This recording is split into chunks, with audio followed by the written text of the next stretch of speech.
ஹாய்ங்க. வணக்கம். ரொம்ப நாளா இந்த விஷயத்த பத்தி உங்ககிட்ட ஒரு வீடியோ பேசணும்னு நெனச்சிட்டு இருந்தேன். அ இப்போ இது நீட் ஆஃப் த ஹாரா இருக்கு. சூப்பர் பக் அப்படின்னு சொல்ற ஆன்டிபயோட்டிக் ரெசிஸ்டன்ஸ். இப்போ சூப்பர் பக், ஆன்டிபயோட்டிக் ரெசிஸ்டன்ஸ் இதெல்லாம் என்ன அப்படின்னு பேசுறதுக்கு முன்னாடி, அ நம்ம எதனால இந்த சிச்சுவேஷன் இப்போ ஃபேஸ் பண்ண போறோம்ன்றத பார்க்கலாம். அ நம்மள பல பேர் ஈவன் என்னோட வீட்ல இருக்கிறவங்க கூட வந்து இப்போ சின்னதா காய்ச்சல் வந்தாலோ, ஆம் லைக் சளி பிடிச்சிருந்தாலும் என்ன பண்ணுறாங்கன்னா ஃபஸ்ட்டு மெடிக்கலில் போயிட்டு நம்ம மாத்திரை வாங்கி போடலாம், போட்டு பார்த்து சரியாச்சுன்னா ஓகே, சரியாகலாம் டாக்டர்கிட்ட போகலாம் அப்படின்னு நினைக்கிறோம். ஸோ இப்போ என்ன ஆகுதுன்னா, ஓகே, சில மருந்துகளை வந்து ஓடிசி, ஓவர் த கவுண்டர் ட்ரக்ஸாக வந்து கவர்மெண்ட் அலோவ் பண்ணுது. அந்த மெடிசன்ஸை நீங்கள் எடுத்துக்கிறதுனால ஏதோ ஒரு ஒரு ஹெட்டேக் அந்த மாதிரி எடுத்துக்கிறது பிரச்சனை இல்லை. அதனால தான் ஓடிசி ட்ரக்ஸ்னே வந்து வச்சுருக்காங்க. பட் சம்டைம்ஸ் இல்லை, இப்போ ரொம்ப நாளாகவே நான் ப்ராக்டிஸ் வந்த பிறகே பார்த்துட்டு தான் இருக்கேன். மெடிக்கலில் வந்து ஐ கேனாட் பிளேம், நான் அவங்க மேலே பழியும் போடலை. பட் ஒரு ஃபீவர், சளி இல்லை வேறு என்ன ஹெட்டேக், நீங்கள் எந்த கம்ப்ளைண்ட் சொன்னாலும் வந்து they always give you some kind of tube tablet, ஒரு டியூப் டேப்லெட் ஆர் ஒரு ஆன்டிபயோட்டிக் மாத்திரை, அதாவது ஒரு low level low dose antibiotic மாத்திரையை சேர்த்து தான் உங்களுக்கு தராங்க. இது எப்படி புழக்கத்துக்கு வந்தது, இது எதனால் ப்ராக்டிஸ்க்கு வந்தது, அவங்க ப்ராஃபிட்காக அப்படி பண்ணுறாங்களா, இல்லை வந்து நல்ல பேஷண்ட்ஸ் வந்து இது கொடுத்தா நல்லா இருக்குது நீங்கள் அதே மாதிரி கொடுங்க சொன்னதுனால கொடுக்குறாங்களா, அதுக்குள்ளெல்லாம் நான் போக விரும்பல. But there are certain condition. சில விஷயத்துக்கு வந்து நீங்கள் வந்து ஓடிசியில் மருந்து வாங்கி போடக்கூடாது, அதாவது ஃபார்மசியில் போயிட்டு நீங்களே செல்ஃப் ப்ரிஸ்கிரைப் பண்ணக்கூடாது. அந்த மாதிரி சில கண்டிஷன்ஸ்க்கு நீங்கள் அப்படி போய் பண்ணும்போது என்ன ஆகுதுன்னா, அவங்க ஆன்டிபயோட்டிக் தராங்க, நீங்கள் வந்து ஒருவேளை அந்த மாத்திரையை எடுத்துக்கிறீங்க, இல்லை வந்து அது போட்டு சரியாகாமல் போகுது, நீங்கள் இன்னொரு டாக்டர் போய் பார்க்குறீங்க, அங்கேயும் போயிட்டு ஒரே நாளில் சரியாகும்னு எதிர்பார்க்குற நிறைய பேர் இங்கே நம்ம இருக்கிறோம். இப்போ என்ன இதெல்லாம் இப்போ எதுக்காக இது பேசுகிறோம், இதெல்லாம் என்ன பிரச்சனை அப்படின்னா வந்து ஆன்டிபயோட்டிக் அப்படின்ற ஒரு மருந்து, நான் வந்து உதாரணத்துக்காக தான் இந்த ஒரு சினாரியோ தரேன், இது எக்ஸாக்டாக அப்படியே எடுத்துக்கணும்னு கிடையாது. ஃபார் எக்ஸாம்பிள், என்னோட பேஷண்ட்ஸ் எல்லாருக்கிட்டையுமே நான் இதை பற்றி பேசியிருக்கிறேன், அவங்களுக்கு கண்டிப்பாக இது தெரியும். இப்போ ஒரு த்ரோட் இன்ஃபெக்ஷன் இருக்குன்னு வச்சுக்கலாம், இல்லை நமக்கு ஒரு சைனஸ் இன்ஃபெக்ஷன் இருக்குன்னு வச்சுக்கலாம். இப்போது ஏதோ ஒரு கிருமி பாக்டீரியா வந்து அங்கே இருக்குது. இப்போ அந்த பாக்டீரியாவை கில் பண்ணுறதுக்காக தான் வந்து பாடியில் சில இம்யூன் ரியாக்ஷன்ஸ் நடக்கும். அதில் ஒன் ஆஃப் த ரியாக்ஷன் வந்து ஃபீவர், பாடி டெம்பரேச்சர் ரைஸ் ஆகுது, ஸோ தட் கிருமிகள் வந்து நம்ம உடம்பு விட்டு போகும் அப்படின்ற ஒரு கான்செப்ட்.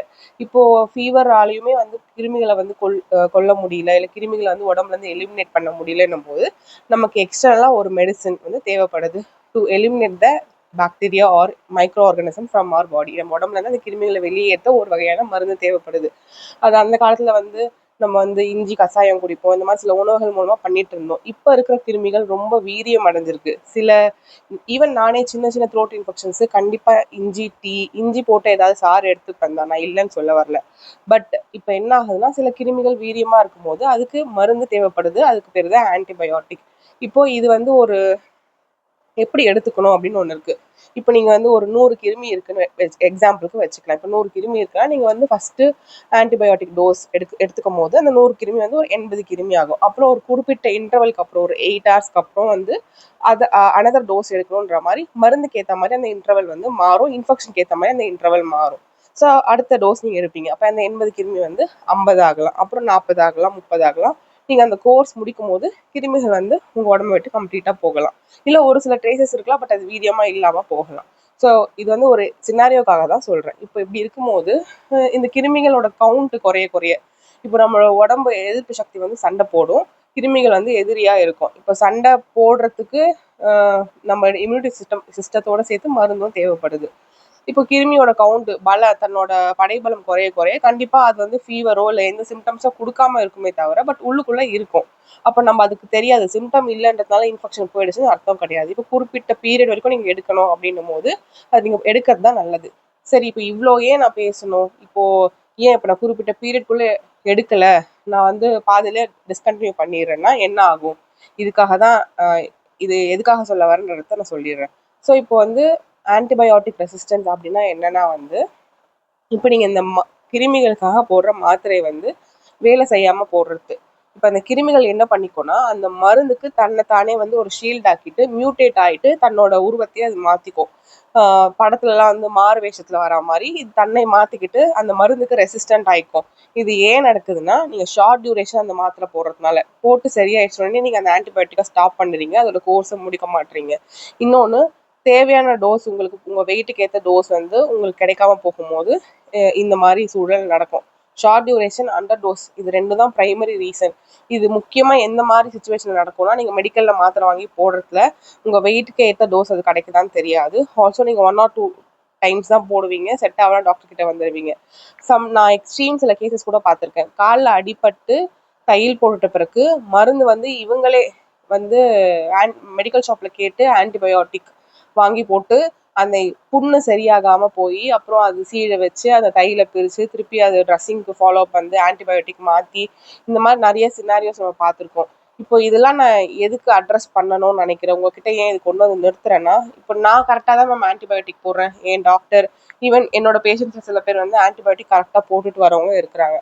இப்போ அவங்களாம் ஓகே, வெரி குட். இப்போ நானுமே ஆன்டிபயோட்டிக் எடுத்தேன்னா அதோட கோர்ஸ் முடிக்கிறேன்னு வச்சுப்போம். இப்போ ஆன்டிபயோட்டிக் ஒழுங்காக போடாமல் அதோட கோர்ஸ் ஒழுங்காக முடிக்காதவங்க அவங்க உடம்புல வந்து அந்த ரெசிஸ்டன்ட் ஸ்ட்ரெயின் ஆஃப் கிருமிகள் வந்து இருக்கும். இப்போ இந்த கிருமிகள் அவங்களோட நிற்க போகிறது இல்லை, அவங்க ஃப்யூச்சரில் வந்து அந்த ரெசிஸ்டன்ட் ஸ்ட்ரெயினை வந்து என்விரான்மெண்ட் நமக்குமே வந்து அதை பரப்ப தான் போகிறாங்க.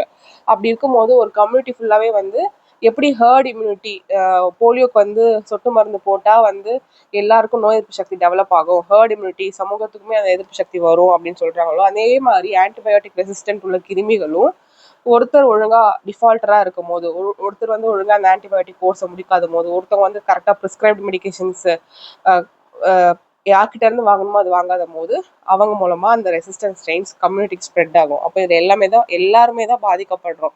அப்போ இதை அட்ரஸ் பண்ணி தான் ஆகணும். ஃபியூச்சர்ல வந்து சரி ஓகே, இப்போ ரெசிஸ்டன்ஸ் ஸ்ட்ரெயின்ஸ் ஸ்ப்ரெட் ஆனால் இப்போ என்ன, அதனால என்ன பிரச்சனை அப்படின்னா, நமக்கு நிறைய ஆன்டிபயோட்டிக் சோர்ஸ் கிடையாது, ஒரு லிமிட்டட் ஆன்டிபயோட்டிக் தான் இருக்குது.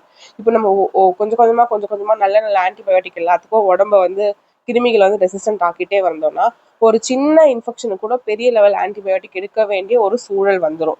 அந்த சுச்சுவேஷன் நம்ம போகக்கூடாது. அப்புறம் நீங்கள் ஹையர் லெவல் ஆன்டிபயோட்டிக் போகும்போது அது வந்து கண்டிப்பாக காஸ்ட்லியாக தான் இருக்கும். மோஸ்ட் ஆஃப் த மெடிசன்ஸ் இப்போ அப்படி தான் இருக்குது. And again it is like marketing மாதிரி போயிடும். ஸோ அது இல்லாமல் நம்ம ஒரு கம்யூனிட்டியாக வந்து இந்த மாதிரி ரெசிஸ்டன்ஸ் ஸ்ட்ரெயினை வந்து கொண்டு வரோம்னா எல்லா விஷயத்துக்குமே வந்து சின்ன விஷயம்னா கூட அந்த கிருமி நம்மளை வந்து பாதிப்புக்கு உள்ளாக்கி பெரிய அளவில் வந்து உடம்பையுமே நம்மளுக்கு மருத்துவ ரீதியாகவும் லாஸ் ஆகும், உடம்பு ரீதியாகவும் லாஸ் ஆகும், மென்டல் ஹெல்த்தையும் ஸ்பாயில் பண்ணும். ஸோ இனிமேல் கொஞ்சம் ரெஸ்பான்சிபிளாக நடந்துக்கலாம். சரி, இவ்வளோ கதை சொல்லிட்டேன், உங்களுக்கு வந்து இதில் பாதி புரிஞ்சிருக்கோம், புரியாமல் போயிருக்கலாம். புரியலைன்னா நீங்கள் எனக்கு கமெண்ட்டில் நீங்கள் டவுட் கேட்கலாம். இப்போ இவ்வளோலாம் சொல்லிட்டீங்க, இப்போ நாங்கள் என்ன பண்ணணும், ஆன்டிபயோட்டிக் ரெசிஸ்டன்ட் வராமல் இருக்கிறதுக்கு, இந்த கிருமிகள் வந்து ரெசிஸ்டன்ட் ஆகாமல் இருக்கிறதுக்கு என்ன பண்ணணும் அப்படின்னா, ப்ளீஸ் இந்த மாதிரி மெடிக்கலில் மாத்திரை வாங்கி போடுறத முடிஞ்ச அளவுக்கு தவிர்த்துருங்க. நான் பார்த்த சினாரியோஸ் எல்லாமே சொல்கிறேன். என்னோட ரிலேஷன் வந்து ஹெல்த் இன்ஸ்பெக்டர், இல்லை நானே வந்து ஃபார்மசிஸ்ட்டு, ஆர் இல்லை வந்து ரிலேஷன் வந்து டாக்டராக இருக்காங்க, நான் வந்து ஃபோனில் வந்து கேட்டேன். அப்படி மெடிசன் வந்து வாங்கி போட்ட பேஷண்ட்ஸ் சரியாகாமல் என்கிட்டயே வந்திருக்காங்க. இப்போ நான் யாரையுமே வந்து குவாலிஃபைடு இல்லைன்னு நான் சொல்ல வரல. எப்போவுமே வந்து உங்களுக்கு ஒரு சிம்டம் இருக்குன்னா அது நேரில் வந்து பார்த்து கன்சல்டேஷன் எடுத்து உங்களுக்கு எது தகுந்தது அப்படின்றதுக்கும் நீங்கள் ஒரு ஃபோனில் கேட்குறதுக்கும் ஜென்ரலைஸ்டாக ஒரு ட்ரீட்மெண்ட்டுக்கு போகிறதுக்கும் நிறைய வித்தியாசம் இருக்குது.